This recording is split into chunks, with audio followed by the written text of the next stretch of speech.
Good morning, everybody. Happy Thursday morning. Paul here, Paul's Path.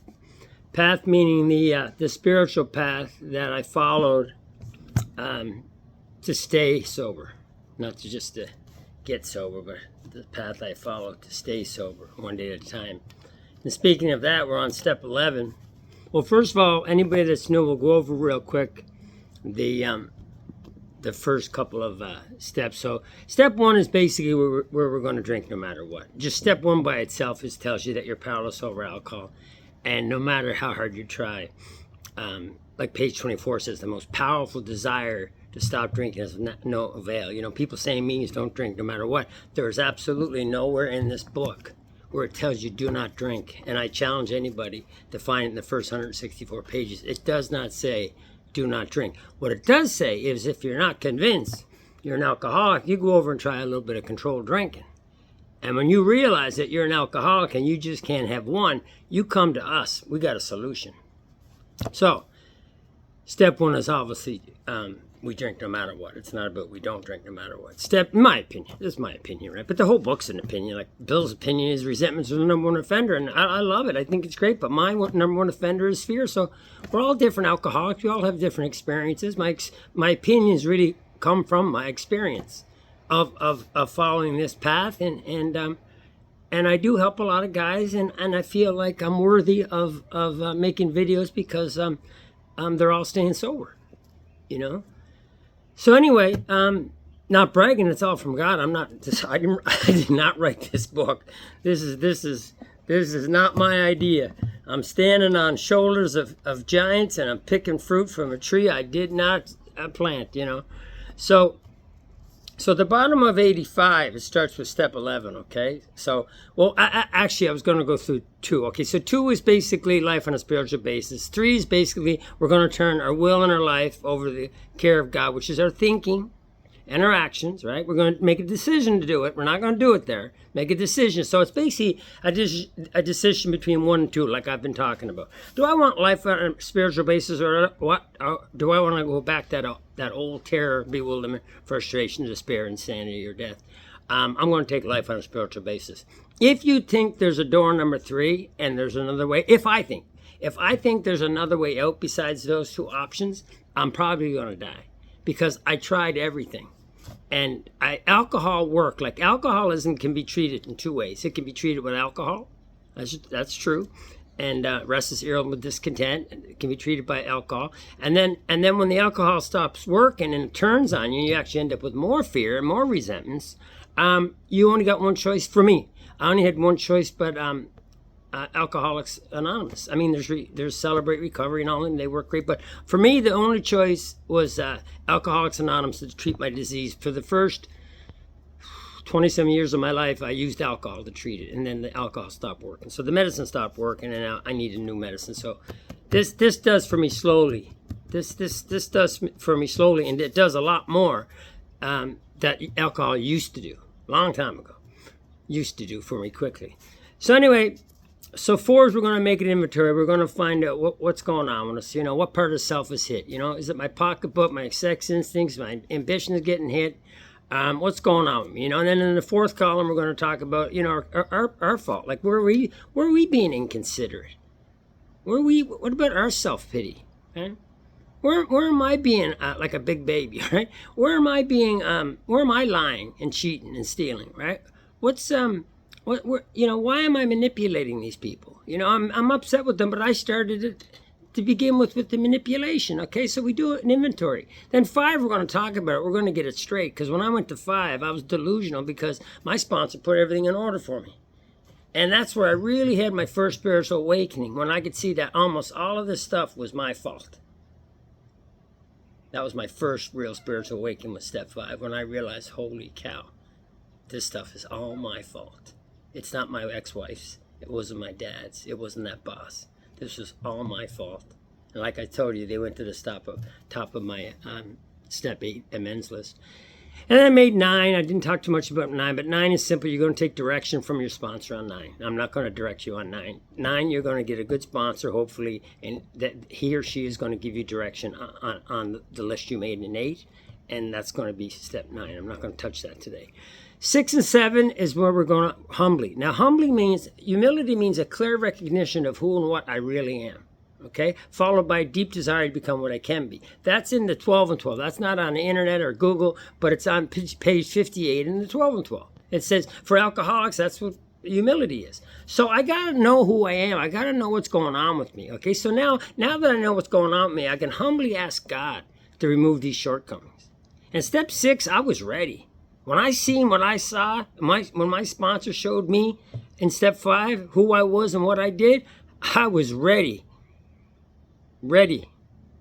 to have these character defects removed. Step 7, just humbly ask them. Just make sure you do the first 6 steps thoroughly and honestly. And like I said before, they're like pick and shovel, right? There's no directions on them, very short paragraphs, probably the most 2 important paragraphs in the book. But you don't need the directions on a pick and shovel. You just need to know how to use them, you know. So step 8 and 9 we went over. Step 10 we went over yesterday, which is just a continuation of steps 4 through 10, you know, or 4 through 9. And so in step 11, okay, we're going to increase our conscious contact with God. You know, that's what we're going to do. So it gives you blow by blow instructions from page 85 to 88, and then the promises are on 88 there too, and 80, and also on anyway. There's promises behind every principle. There's a promise. So step 11 says yes, prayer and meditation. We shouldn't be shy in this matter of prayer. Better men than we are using it constantly. It works if we have the proper attitude and work at it. It would be easy to be vague about this matter, yet we believe we can make some definite and valuable suggestions. So it tells you exactly to do when we retire at night. Okay, we're going to look at the same 4 things that we looked at in step 4. We're going to retire at night, and we're going to see where we're resentful, where we're selfish, where we're dishonest, where we're afraid. Do we owe an apology? Have we kept something to ourselves which should be discussed with another person? Were we kind and loving towards all? You know, were we kind and loving towards all? I fall short of that all the time. What could we have done better? Were we thinking of ourselves most of the time, or were we thinking of what we could do for others? You know, our lives depend on constant thoughts of others. But what must we be careful not to drift into worry, remorse, and morbid reflection? So you guys can read that. That's the direction what we do at night. Now on awakening, we're going to get up in the morning and it's going to say, on awakening, let us think about the 24 hours ahead. We consider our plans for the day. Before we begin, we ask God to direct our thinking, right? Which is our will, remember? Especially asking that it be divorced from self-pity, dishonest, or self-seeking motives. Self-pity, dishonest, self-seeking motives. What happened to the number 1 offender? Why aren't they asking you, God, remove my resentments? How come that's not there in the morning? All resentments come from self-pity. If I'm pissed off at Peter, it's because I'm saying, poor me.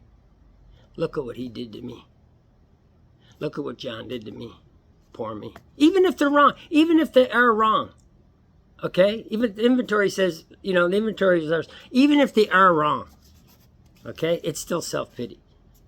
We have a way of getting through that. So we can go through the whole day without resentments by asking God sincerely to remove self-pity. Then they go through the whole day, you know, and then it says, you know, I like this part.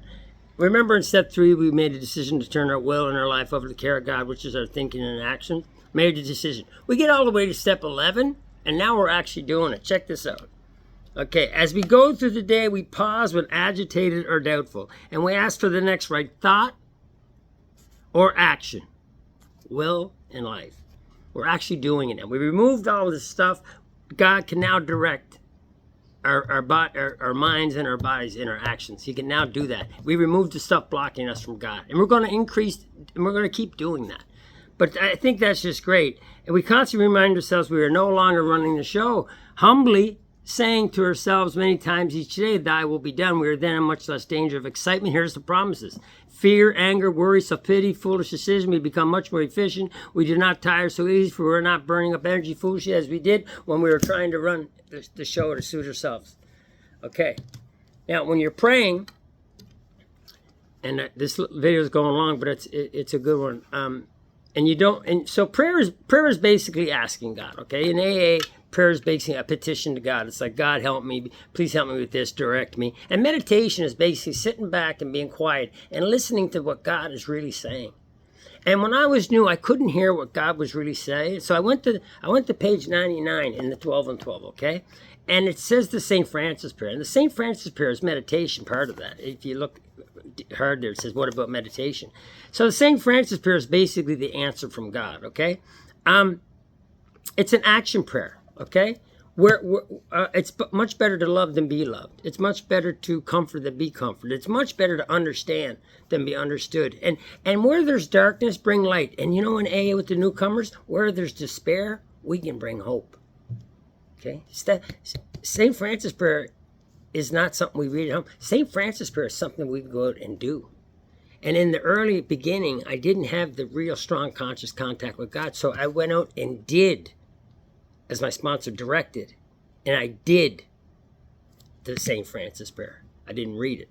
How are you doing? What can I do for you? What's your name? And don't say nothing back, because I used to talk a lot like I do now. But I would ask somebody how they're doing, ask them their name, and my sponsor saying, you shut up and don't say nothing, you know, thoughts of others. So, yeah, so where there's despair, bring hope. That's probably my favorite one, you know.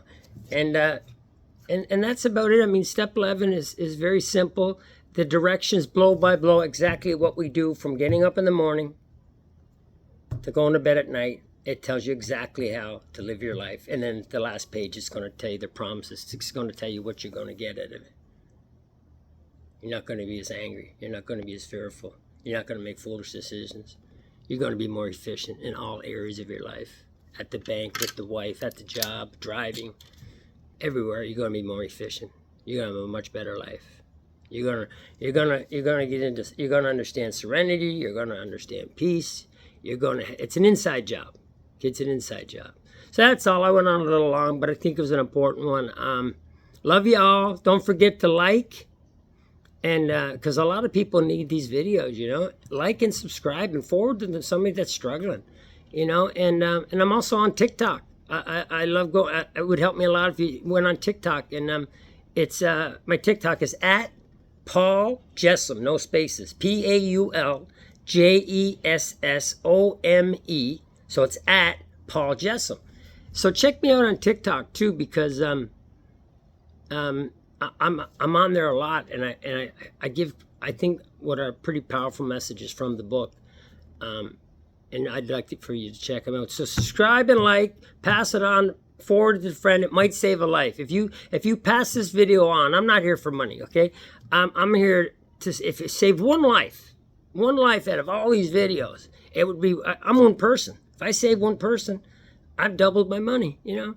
So pass it on to somebody that might need it, or you know who's struggling, and do them a favor and send them this video, and you never know, they might call me. They might email me, send me a smoke signal. You know, so I love y'all. Step 11's finished. Long one, but a good one. And I'm going to go out and have a great day today, because I'm going to make it a great day. And I'll tell you one thing, I'm not going to be in self-pity today, because I sincerely asked God to be divorced from self-pity at 6:30 this morning. And if it crops up, I'm going to immediately ask him, take that away. It don't fit no more, God. It doesn't fit no more. But it usually doesn't come up. I'm doing pretty good. I'm coming up on 20 years this month. So I'm not the same person I was. I'm a different person than when I came into AA. I'm a totally different person. And I'm a person that doesn't need a drink to live life. I'm a person that doesn't require a drink. I'm okay just like this. What can I do for you? That's it, guys. Love y'all. We'll see you tomorrow.